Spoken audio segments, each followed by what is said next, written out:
Es Maija Cunska, strādāju Smiltenē, firmā Madara 89 par informācijas tehnoloģiju daļas vadītāju. Esmu viena no pasākuma LACTE dibinātājām un organizatoriem kopš 1998. gada.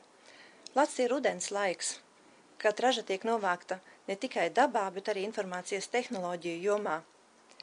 LACTE ir unikāls sadarbības modelis, kur pat skolēni māca skolotājus un studenti dod padomus profesoriem.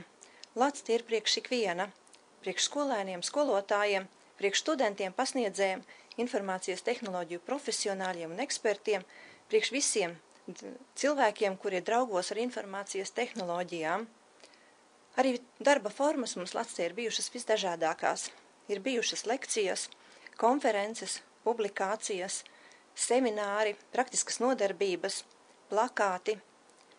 Ir bijuši tehnoloģiju šovi, internetu lasītavas, ir bijuši arī konkursi, un tikai un vienīgi LACTE ietveros notiek 2 balvu pasniegšana. Viena no tām ir, kad ar sabiedrības tildi atbalstu tiek pasniegta izcila pedagoga, arī LACTEs dibinātāja Tāļa Bērča piemiņas balva un stipendija labākajam skolotājam informātikā Latvijā gada laikā.